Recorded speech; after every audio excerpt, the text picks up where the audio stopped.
This is Bigger Pockets Daily, and this Tuesday, like every other single day, I'm going to read you an article to make you a better real estate investor.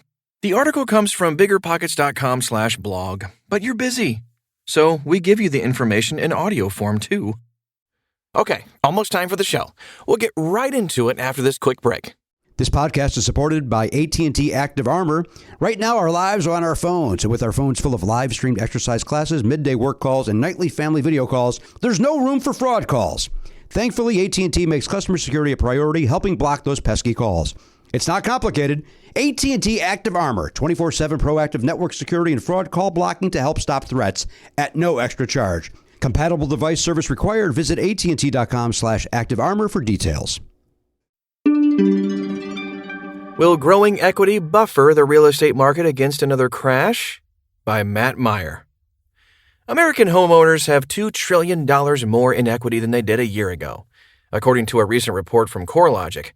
That's $33,400 per mortgage holder, thanks to rising home prices caused by pent-up demand and short inventories. This all comes amid a recovering economy and a vaccination drive that now has more than half of the United States population vaccinated against COVID-19. For much of 2020, interest rates were at their lowest levels in decades. That allowed for a massive refinancing push. Some homeowners locked in better rates and saved on interest, leaving more equity on the table. Today's homeowners are wealthier than ever before. Frank Martell, president and CEO of CoreLogic, said, "Homeowner equity has more than doubled over the past decade and become a crucial buffer from many weathering the challenges of the pandemic. These gains have become an important financial tool and boosted consumer confidence in the U.S. housing market, especially for older homeowners and baby boomers who've experienced years of price appreciation."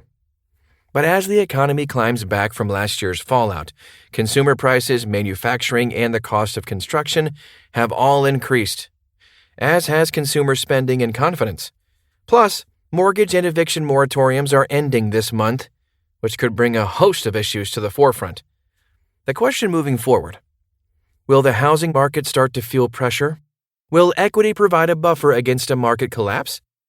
It was reported that mortgage lenders were giving out 72% of their mortgages to borrowers with 760 credit scores and higher towards the beginning of 2021.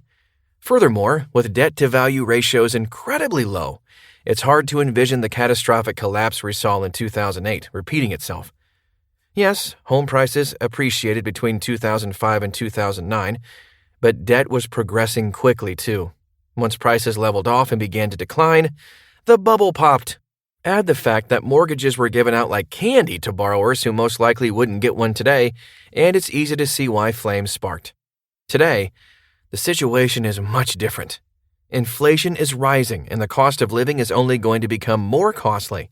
Wage growth hasn't exactly measured up to reality either. That's been a nagging issue in the United States for years now, but how much it affects this real estate market is up for debate. Homes are flying off the market, families are moving, people are spending money, consumer confidence is growing, and travel is making its recovery.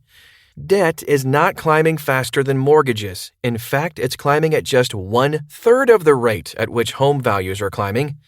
Most loans are on low, fixed interest rates, especially coming off of last year's refinance boom. That's another stark contrast from the Great Recession, where variable rates were king. Now, homeowners have stability in their monthly payments, and thanks to increasing equity, they have the necessary mobility to make adjustments when things get tight. So, if the market started to level off and perhaps even face some depreciation, home sales might slow down, but forced sales wouldn't be the driving nature of the market. Sales wouldn't be driven to a loss either, and the vast majority of mortgages wouldn't default. So where is the fear coming from? Considering the volatility of 2020 and the unprecedented actions taken to combat the pandemic, it's natural to feel uneasy about the economy. Before the pandemic, the economy was doing fantastic. Then the pandemic hits, shutting down many industries for months. Now we're in the recovery phase and numbers are looking good, especially the housing market. But there's still a feeling of uncertainty in the air, and rightfully so. The last time home prices appreciated significantly, there was a massive crash on its tail.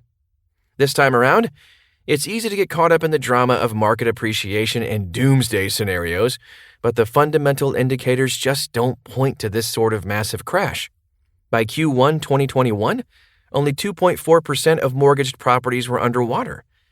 CoreLogic's chief economist, Frank Nothaft, says that the average homeowner now has $216,000 in equity. This is tremendous leverage, and something we didn't have 12 years ago. Moving forward, the main concern isn't a market crash, but rather younger home buyers getting locked out of the market due to a lack of savings and stagnant wage growth. But as of now, there aren't many reasons to expect massive fallout in the housing market.